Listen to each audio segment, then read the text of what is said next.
Welcome and hello. This is a video exercise using HEC HMS, and in this exercise we are going to be dealing with depth area reduction. In this exercise I will create a project from scratch, and we will test out how the depth area reduction results in lower precipitation depth as the subbasin area increases.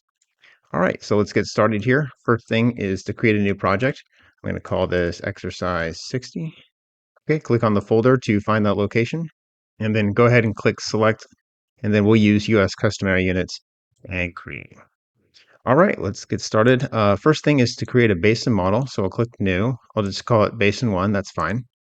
Then I'll expand the basin model and the watershed explorer. So it's here in my basin model panel.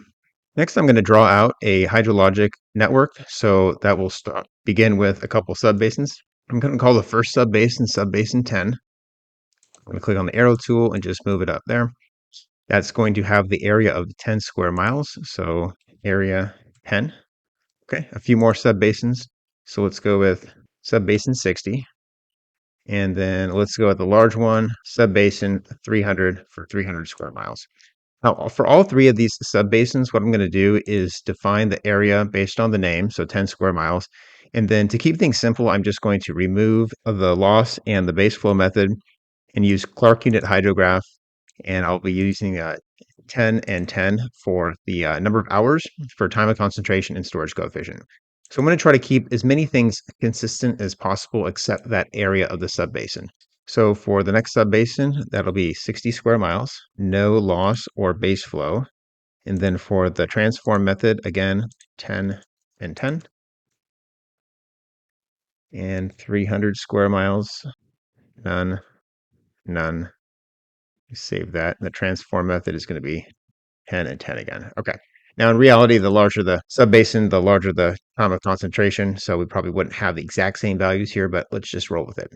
All right. I also want to put a junction in. So I'll just say that these three subbasins all flow into junction here. And then I'll click the arrow tool, and then I'll connect my network. I'll just right click, connect downstream, and then perform the same task for the other two subbasins. Right click, connect downstream, and connect. All right. So those three subbasins will have a total area of 370 combined. So we need to remember that when we create our meteorologic model. Let's go ahead and do that now. Met1, we're only going to have one meteorologic model, so that'll be this right here.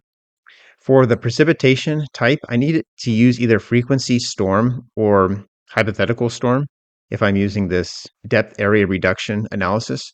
So let's go with frequency storm. And then let's also click on basins and then change that no to a yes. So I'm including the basin 1 subbasins. All right. And then let's see. What I need to do here is click on frequency storm in the watershed explorer. And then down here in the components editor, I wish I could make this larger, but I'll say that there's no conversion. So that ratio is 1. Storm duration will be 1 day. Intensity, I'll say 1 hour. And then I'll say that it peaks at 25%. Area reduction, I will say, is user specified. And then the storm area is going to be 370 square miles. Further down, we need to define this storm. So the depth in inches over the specific durations ranging from 1 hour up to 12 hours. I'm sorry, 24 hours, 1 day. And that time range right there is basically the storm duration and storm intensity values. All right, so 1 hour and 1 day. All right, so let me just type in some numbers here. 2.4, 3.2. All right. Over in this right column, I need to specify the area reduction function. Right now, it's just set to none, and there's no option to select. So this is where that user specified area reduction comes into place. I set user specified. So now it's up to me to define that function. I'm going to go to components, paired data manager, and then for the type, select area reduction functions, and then new. Call it just AR Basin 1 and create. In the Watershed Explorer, I can now click on that area reduction functions AR1. Let's just go with miles squared and dimensionless. That looks good. Manual entry, that's fine because there's not a whole lot of data here. So I'll click on the table tab here and start typing in my numbers. Now for the minimum area, I'm going to set that to 10 miles because that's the smallest my subbasin is. and 10 miles is pretty small anyway. And then the reduction factors will be 1, and then they'll slowly decrease as the area increases, hence the whole concept of depth area reduction. All right, so those are in. I'll click the Save button. Now I need to go back to my Meteorologic model and select that frequency storm icon. Scroll down to the area reduction functions, and now I'm going to just select the same area reduction function for each of these time durations. Now we're ready to create a depth area reduction analysis. I'll go up to the Compute menu, click on Depth Area Analysis Manager, then click New. Depth Area 1 is fine. This is the name. This is the first step here. The second step is to select the basin. The third step is the meteorologic model. All right. There's still a few more things we need to add. So I'm going to click on the Compute tab here in the Watershed Explorer, expand the depth area analysis, click on our depth area analysis 1. And now down here, I need to specify the start and end date time. I'm going to say it's the first 3 days of the year 2024. So that's January 1 to January 4 at 0 hours. And I'll use the time interval of 1 hour. All right, save. Also in this analysis points tab, I need to define the actual locations where the computations are taking place. And with such a simple basin, I want to select all 4 of my hydrologic elements. So my 3 subbasins will be there, subbasin 10, subbasin 60, and subbasin 300, as well as the junction, which is right there. Okay, and save.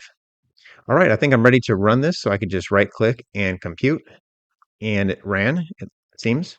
That looks good. Let's go ahead and check out the results. Let's look at the results from this results tab here. First up is the peak flow summary. So what we have here in each row of this table is the analysis point for the 3 subbasins and then the junction. The area, of course, is just, we know those numbers already. And then the peak flow shows up right here. This is the peak discharge in CFS, and then the time to peak. Now, the time to peak would probably be different if I use different time of concentration, so this is a little bit unrealistic. But the peak discharge is interesting because the peak discharge out of subbasin 60 is less than 6 times the peak discharge out of subbasin 10. And the peak discharge out of subbasin 300 is less than 5 times the peak discharge out of subbasin 60. And so we're already starting to get a sense of that area reduction and how the precipitation depth over the smaller the watershed is greater for this specific storm. So what I'm going to do next is look at the results for the individual subbasins, get the data for the total volume, and then divide by the area, and then take a look at how that calculated precipitation depth compares to that area reduction curve. Okay, so I'm going to close this. I'm still in the results tab up here. I'm going to expand my subbasin 10, and then I'm going to expand my subbasin 60 and also subbasin 300. Okay, so let's look at subbasin 10 first. I'm going to click on this summary table. And what I'm looking at is, I'm going to change it to acre feet, is this total discharge of 2931.7, and that's in acre feet. So I'm going to record that number. And then let's scroll down to the summary table for subbasin 60 square miles. That's going to be a total discharge of 13,685 acre feet. Okay, so quite a bit more, but not 6 times more. And then lastly, the 300 square mile summary table, we have a total discharge volume of 58,926.3. All right, so let me go ahead and close that and then bring over my results table. So what we have here in this table are 3 rows for the 3 different subbasins. Number 1 is the 10 square mile, 60 square mile, and 300 square miles. I typed in the peak discharge. I also recorded here that total discharge volume, which were the numbers I just read off from that summary table. Then I went ahead and calculated the precipitation depth right here. So I just did the unit conversion of, I basically converted it to cubic feet divided by square feet. So that's what the calculation in this column F amounts to 5.5. And that equals 99% of the maximum. This maximum column in G is just dividing column F by 5.5. So why it isn't exactly 5.5, I'm not sure. Maybe I'm not sure that maybe there was still a little bit of runoff. after that 3-day simulation period. But if I go back to HMS and then the components tab, and then this meteorologic model, frequency storm, and I scroll down, then I see 5.5 is the total 24-hour depth of rainfall expected in inches. So that's why I'm divided by 5.5. All right, back to the Excel. I did the same calculation here for precipitation depth for the 60 square mile and 300 square mile basins and got 4.277 and 3.683. Now, I usually don't calculate precipitation in inches to the thousandth of an inch, but I felt like it was appropriate for this particular situation. The percentage of max, or 5.5 inches, is 77.8 and 67.0. So let me just pull that off to the side, bring up HMS, and then I want to go back to that area reduction curve here. Remember these table values here. So 100% for 10 square miles and less. But if the area of the subbasin was 60 square miles, I would expect the reduction factor to be between 0.79 and 0.73. And that's where we get this 78% right here. So looking on the chart, that 60 square mile subbasin would be right around, 0.77 and 0.78. That's good. Okay, and then lastly, for the 300 mile square basin, we have 67%. So if I go back to my plot, 300 right here would go up and then over.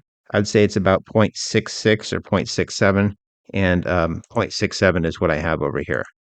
So on the table, that would be, it'd be between 0.67 and 0.68. That's exactly linear, actually.